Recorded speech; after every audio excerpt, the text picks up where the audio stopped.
Okay, kung mapapansin nyo, umilaw yung ating ilaw, ibig sabihin na na-discharge na.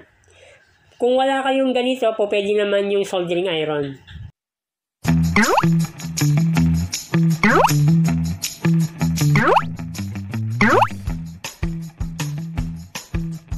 Hello mga katek! Pa-subscribe po si DIY Pinoy Technician Official, pa 1K na po. Welcome back mga ka-WJT. May gagawin tayong 55 inches na TCL.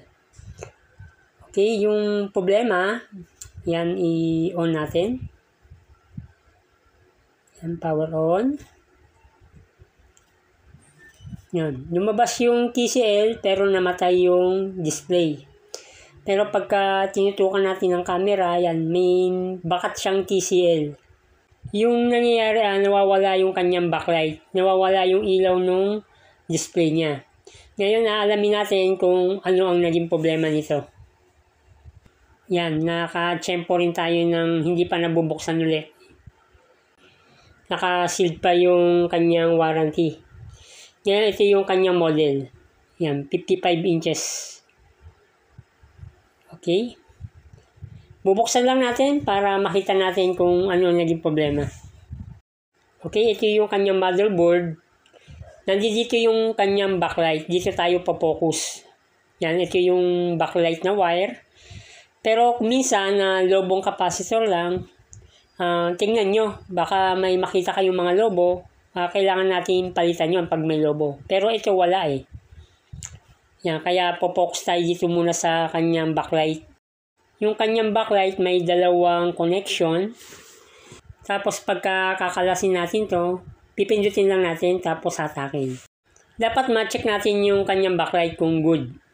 Dahil may dalawang channel to, kailangan natin ng backlight tester. Pwede kayong gumamit ng DIY o kaya yung binibili. Yan, check natin dyan sa backlight tester. Sa ganitong modelo, yung malalaki, pagka gumamit tayo ng backlight tester dahil dalawang channel nga yan. Okay, may dalawang position yan ng backlight. Nandito yung dalawang wire niyan para malaman natin na paggamit nitong backlight sa mga nagsisimula, meron niyang kulay pula tapos tsaka yung itim. Yan, kung mapapansin nyo, umilaw. Tapos may narid tayong 79.5 na voltahe, no? Okay? Yan, 79.5. Ngayon dito sa kabilang wire, yan. Pagka nagkamali naman kayo ng kabit, hindi iilaw yan. Hindi naman masisira. Kung hindi umilaw ng baliktaran, may problema. Pero ito umilaw. Tapos may nasukat tayong 79.4. Ibig sabihin na good din yung backlight nito. Kabilaan, walang problema. Kaya dito tayo po-focus sa mismong motherboard. Yan ang kahalagahan ng backlight tester para malaman natin kung good yung backlight. Ngayon dito tayo po-focus sa mismong motherboard. Okay, sa mga newbing nagsisimula, pwede kayong gumamit ng tester. Kahit analog o digital, wala namang problema.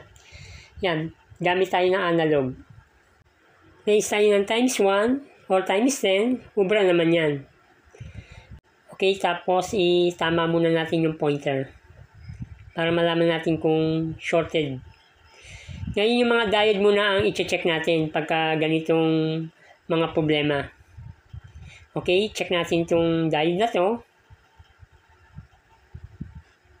Yan, pumalo siya pero hindi naman shorted, no? Pagka binaliktad natin, pumalo siya. Pero kung mapapansin nyo, bumabalik yung pointer niyan. Unti-unti siyang bumabalik. Ibig sabihin na good yung ating diode dito. Itong kabila naman. Yan, pumalo siya ng sagad. Tapos pagka binaliktad natin, pumalo rin siya. Okay? Ibig sabihin na itong diode na to ang may problema. Dahil sa experience na natin na ito yung laging nagiging problema, gagawa natin ng mas matibay yan. Okay? Para tumagal yung ating board. Pero dapat pagka babaklasin nyo, kailangan natin i-discharge muna. Ito, may DIY tayo dito. Yung iba nga natatakot na gumawa nito kasi nga nakukuryente. Ngayon dahil dito sa DIY natin, pwede nating ma-discharge yan. Okay, kung mapapansin nyo, umilaw yung ating ilaw, ibig sabihin na na-discharge na. Kung wala kayong ganito, pwede naman yung soldering iron. Ngayon, babakasin muna natin. Okay, habang binabakas po natin, huwag pong kalilimutan mag-subscribe.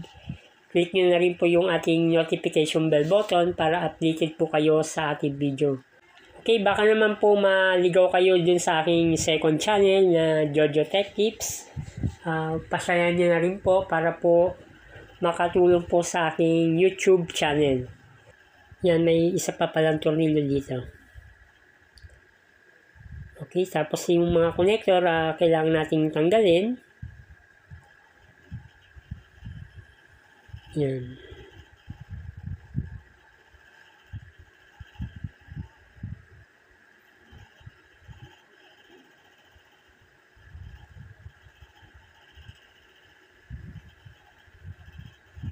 Okay.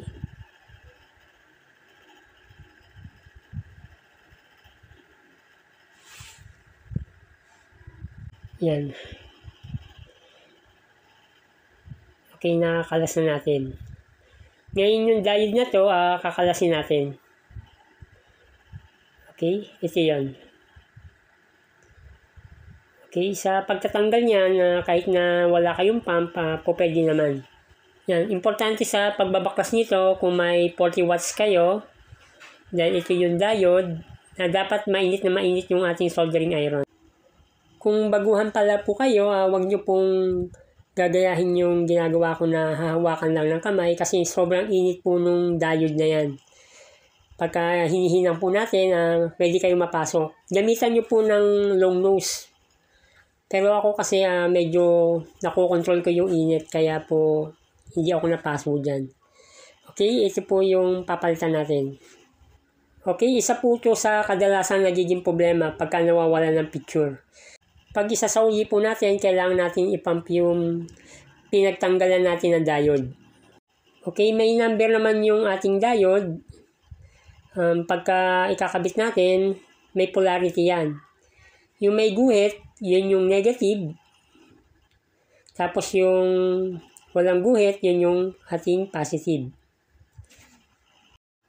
Sa mga baguhan pong nagsisimula, huwag nyo pong hihinangin yung ibang parte na pinaghinangan natin ng diode.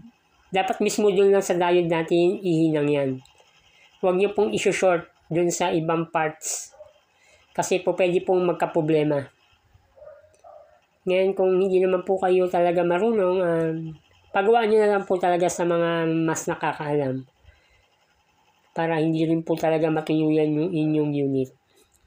Okay, kung medyo may alam naman po kayo, pwede nyo na pong i-DIY. Yan.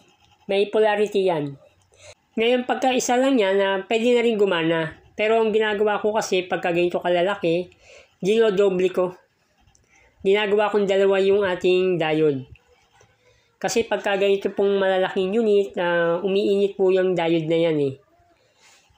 Yan, sa experience natin, pagka nagpalit tayo ng isang diode lang, may time din na talagang bumibigay uli. Kaya ang ginagawa ko dito, dinodoble ko. Mura lang naman yung diode kaysa naman paulit-ulit natin i-repair at least masulit si customer natin. Okay? May polarity yan. Ganun din yung connection. Kung saan yung negative, yun din natin ikakabit. Tapos yung positive natin, yun din po natin ikakabit yan. Okay? Para mas maintindihan nyo po, ganito yung ginawa natin. Dinoblip ko po yung diode.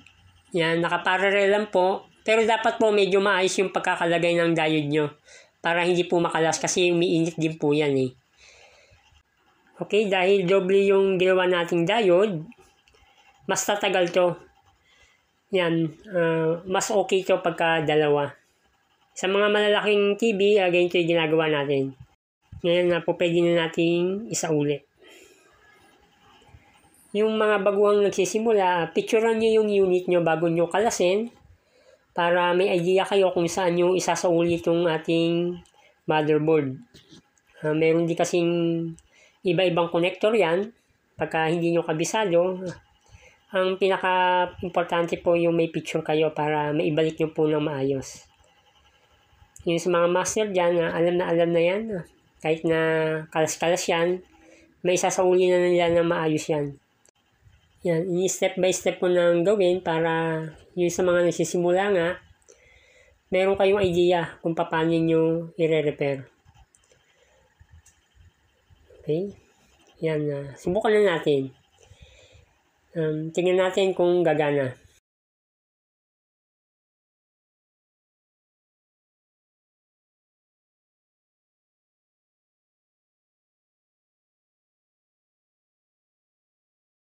Kung mapapansin nyo, umilaw yung backlight. Okay? Ibig sabihin na yung diode lang talaga naging problema. Pero check natin yung display, baka may problema pa. Yan, tingnan natin kung buo naman yung kanyang pinaka-screen.